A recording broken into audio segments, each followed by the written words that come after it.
Bonjour à tous. Je vais vous présenter l'ouvrage qui s'appelle Tout le monde veut sauver la planète mais personne ne veut descendre les poubelles. C'est une phrase de Jean-Yann. C'est un ouvrage, en fait, c'est un guide théorique, pratique et éthique pour éclairer l'accompagnement au changement. Quand on travaille sur un projet, on est généralement sur un changement, faire évoluer les choses. Dans cet ouvrage, ce qui va nous intéresser là, c'est de voir un petit peu comment fonctionne le tarot d'analyse qui se trouve à la fin de l'ouvrage. Cet ouvrage a été réalisé, c'est une écriture collective qui a été réalisée par le Graine Bourgogne-Franche-Comté. Vous pouvez télécharger cet ouvrage à l'adresse du Graine. Il suffit d'aller dans téléchargement, outils pédagogiques, et vous trouverez cet outil à télécharger. Vous avez juste un petit questionnaire, quelques questions pour qu'on sache un petit peu qui a téléchargé l'ouvrage. On peut soit télécharger la totalité, soit juste la partie tarot qui se trouve à la fin.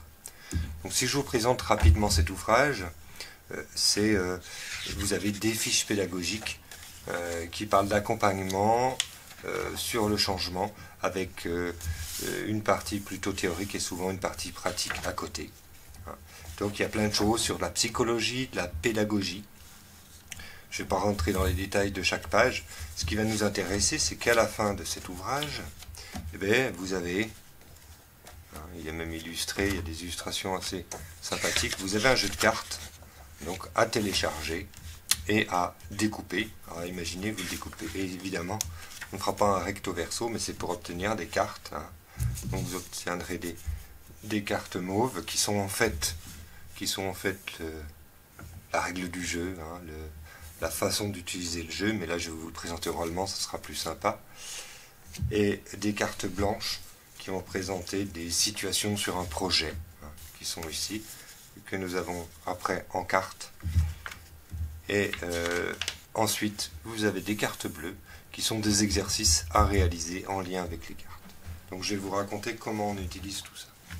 Donc toutes ces cartes blanches représentent plein de situations ou des points liés à un projet où généralement on a un accompagnement dans le changement de posture, d'objectifs, de transformation d'individus. Donc on a plein de sujets possibles. Il y a une réflexion sur la bienveillance, la créativité, la posture qu'on peut avoir en tant que pédagogue. Vous avez le rapport au temps, la motivation, le changement lui-même, les croyances qu'on peut avoir dans le travail qu'on fait, la souplesse, le travail, la réflexion sur l'équipe, sur le plaisir à faire notre projet, les peurs qu'on peut rencontrer, les libertés, est-ce qu'on est libre ou pas dans ce qu'on fait, qu'est-ce qui est imposé, qu'est-ce qui est libre, les moyens qu'on a, argent ou matériel, accompagner, la notion d'accompagnement, les connaissances, quelles connaissances faut maîtriser. Est-ce que dans le travail qu'on fait, récompense et punition, est-ce qu'on est sur cette méthode pédagogique là ou pas, c'est fait pour questionner là-dessus. La manipulation justement, le travail sur les valeurs, les imprévus qu'on peut rencontrer, les participants, les personnes avec qui on va être sur notre projet, des questions là-dessus, nos comportements. Et puis des exemples, est-ce qu'on a des exemples de projets qui fonctionnent, est-ce qu'on peut s'en inspirer? L'autonomie, quelle autonomie et pour qui? Les méthodes, des méthodes pédagogiques. Le lâcher-prise, sur l'écoute, là on est c'est lié à la communication. Le cadre qu'on se donne, les idées qu'on peut avoir, les objectifs.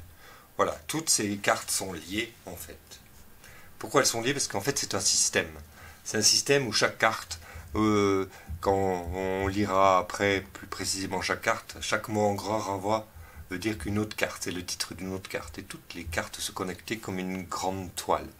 Et c'est ça qui est intéressant, parce que c'est vraiment quelque chose de systémique. Le but de ce jeu de cartes, c'est d'explorer, d'analyser des projets, mais analyser pour voir ses points forts, ses points faibles, ses difficultés. Ça permet de s'améliorer sur son projet, d'aller au-delà de ce qui peut buter. Surtout un projet nouveau, il y a du changement. Et ça facilite peut-être la créativité aussi et le le faire autrement. Donc c'est aussi se poser des questions sur est-ce qu'on le fait tout seul, est-ce qu'on travaille en équipe, etc. Donc voilà en gros les objectifs de cet outil. On l'utilise avant de monter un projet. C'est mieux. Mais on peut l'utiliser, garder le jeu de cartes et l'utiliser régulièrement pour faire le point sur son projet au fur et à mesure qu'on avance, comme des points de vigilance. Et on peut même l'utiliser pour s'aider à évaluer son projet en fin de course. Donc, une fois qu'on a téléchargé le jeu, ben, ça nous fait notre jeu de cartes, hein, avec les cartes exercices, les cartes qui représentent les thèmes et les points du projet.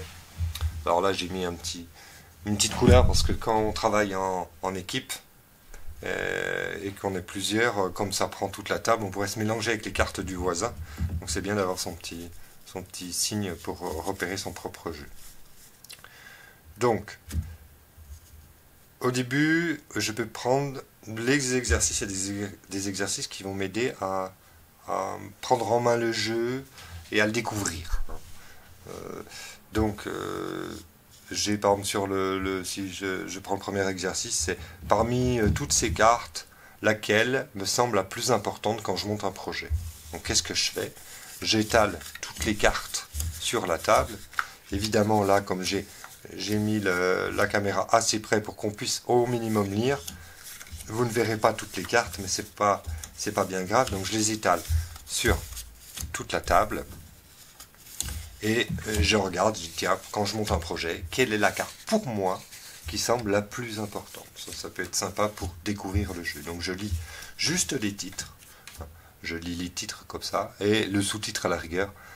Les phrases dessous, ça sera pour l'analyse après. Donc je m'occupe juste du titre et du sous-titre. Et quand je regarde toutes les cartes, par exemple, je peux me dire, pour moi, c'est par exemple la bienveillance. Je donne un exemple. La bienveillance, c'est pour moi la carte la plus importante que je vois ici parce que on ne peut pas monter un projet s'il n'y a pas cette bienveillance dans le travail collectif. Voilà. Donc ce qui est intéressant aussi, c'est que quand on fait ce travail, c'est de pouvoir échanger avec d'autres, raconter quelle carte on a choisi. Ça permet de cristalliser un petit peu ce qu'on fait. Voilà, après on pourrait... un autre exercice dans les cartes bleues, c'est par exemple, quels sont les freins et les leviers. L'exercice, je crois qu'il est le numéro 2. Voilà, c'est celle-là. Les freins et les leviers. Identifiez les freins et les leviers au changement. Choisissez parmi les cartes les freins et les leviers au changement. Posez d'un côté les freins et les leviers. Alors, en gros, c'est qu'est-ce qui m'aide à monter un projet, qu'est-ce qui est difficulté. Donc là, si je prends, par exemple, là-dedans, je peux dire, je prends mon temps, je regarde les cartes. Moi, le levier, c'est que je sais travailler par rapport à l'autonomie. Hein. C'est que je suis plutôt créatif, par exemple. Ça, c'est des points forts. Hein, des leviers, ça m'aide à avancer. Et puis, les freins, qu'est-ce qui est difficile? Ça peut être par exemple les moyens, argent, matériel, peut-être que quelquefois, j'ai pas assez de moyens. Hein. Ou je prends l'exemple du temps. Souvent, j'ai pas assez de temps pour réaliser ça. Après, je peux me poser la question, est-ce que j'ai de l'autonomie dans le temps? Est-ce que c'est moi qui gère ce temps-là ou pas? Mais voilà, déjà, ça peut éclairer sur les points forts et les points faibles. Alors, on peut faire la même... Il y a l'exercice sur les compétences, il y a des exercices sur les besoins. Hein. Voilà, ça permet de lire les titres, les sous-titres, et puis un peu de se poser les premières questions. Par exemple, il y a une carte, là, c'est sur évaluer, hein, par exemple. Une évaluation pour qui, pourquoi. À l'aide des cartes, identifiez les points à évaluer dans votre projet. Dans toutes ces cartes qui sont autour, qu'est-ce que je veux évaluer? Je regarde, je prends le temps, je cherche une carte, je les ai déjà un petit peu en mémoire, par exemple les objectifs, évidemment, ça me paraît important à évaluer dans mon projet. Mais ça peut être la motivation des participants, ou la gestion du temps, etc. Donc voilà, ça me donne quand même des points qui vont m'aider. Souvent je me creuse sur l'évaluation, sur quoi, et j'oublie des domaines. Ces cartes permettent de faire vraiment le tour et de tout connecter, hein, sur ces dimensions-là. Donc voilà, donc c'est intéressant de faire des petits exercices, quelques-uns. Et on a même une carte blanche qui est, parmi toutes ces cartes, rajoutez votre propre carte, donc à mettre un titre, un sous-titre. Après, il faudra le relier aux autres cartes. Donc voilà pour les exercices.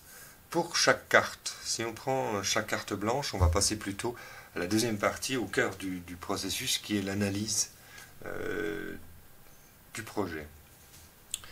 Sur la carte, donc chaque mot en gras renvoie à une autre carte. Chaque lettre à la fin renvoie à une partie de document, c'est-à-dire que si je me pose des questions sur la motivation, j'utilise cette carte, hein, et je lis par exemple la première phrase, je suis motivé si le projet est en lien avec mes valeurs et mes idéaux. Donc ça me renverra à la carte valeur. Si je me questionnais sur la motivation, peut-être que je ne suis pas motivé ou mon équipe n'est pas motivée, je vais utiliser cette carte pour résoudre le problème. Ça me renvoie aux valeurs sur la première phrase. Si c'est ça qui m'intéresse, je mets la carte valeur à côté et je continue mon histoire. Mais il y a d'autres phrases. Y aura-t-il du plaisir, des moments de convivialité? Peut-être que les motivations sont liées au plaisir. Donc je vais prendre la carte plaisir que je vais mettre ici. Donc ça veut dire que là j'ai déjà deux chemins possibles. Il y a aussi d'autres phrases qui me renvoient sur d'autres chemins. Je ne vais pas toutes les lire. Donc voilà, je peux faire ça. Et après j'ai une lettre. Par exemple, j'ai B. Hein. Si j'ai ça, ça veut dire que ça me renvoie au livret. Et sur le livret, chaque page a une lettre de l'alphabet. Et ça veut dire que il est conseillé de lire en B, hein, la partie. Justement, je parlais de valeur. Introduction, quelle valeur, quelle éthique. Et là, j'ai un texte qui va me parler un petit peu de tout ça et qui va peut-être m'ouvrir à d'autres dimensions et me donner des pistes supplémentaires. Donc voilà, ça veut dire que sur un projet, sur ce projet qui part sur plein de thèmes, plein de dimensions possibles, la base, c'est que ça doit être un projet pédagogique avec un public, avec des participants, qui est dans une dynamique de changement, de transformation. On va soit utiliser une problématique. Par exemple, moi, ma difficulté, elle est dans, par exemple, l'équipe. J'ai une difficulté avec l'équipe. Donc je vais lire. Chaque mot en gras va me renvoyer à une autre carte. Soit je prends dans les phrases celles qui m'intéressent et je fais mon chemin. Je passe d'une carte à l'autre. Et je prends note, hein, de ce qui se raconte. Il y a des choses qui vont me plaire, par exemple. En vert, ce sont des questions. En mauve, ce sont des affirmations. Une affirmation qui, sans plaisir, pas de motivation. Je me dis, tiens, intéressant, ça veut dire que mon équipe, si je veux qu'elle soit motivée, il faut qu'elle ait du plaisir. Donc, qu'est-ce que je mets en place pour qu'il se fasse aussi plaisir? Et je vais noter cette phrase si elle me plaît. Hein. Ou alors, ça peut être sous forme de question. Pourquoi ne pas prendre le temps de se faire plaisir? C'est une question, ah oui, peut-être qu'on ne se donne pas le temps. Intéressant, ça. Donc, prenez un carnet, notez bien tout ça, tout au fur et à mesure de votre chemin. Soit un chemin direct, soit on prend un chemin, puis après on utilise un autre mot et on part sur un deuxième chemin pour explorer une nouvelle dimension par rapport à notre problématique. On peut même faire un soleil en partant de notre carte et plein de chemins possibles. On peut même avoir des boucles où ça va tourner et revenir à nos points de départ. Ça ne veut pas dire obligatoirement qu'on tourne en rond, ou si on sent que c'est ça, retrouver avec une carte une nouvelle sortie possible. On peut garder en mémoire les dessins, les motifs qu'on va faire, en prenant une photo avec son téléphone, pour dire tiens, je garde en mémoire mon histoire, mais on prend bien note de tout ça.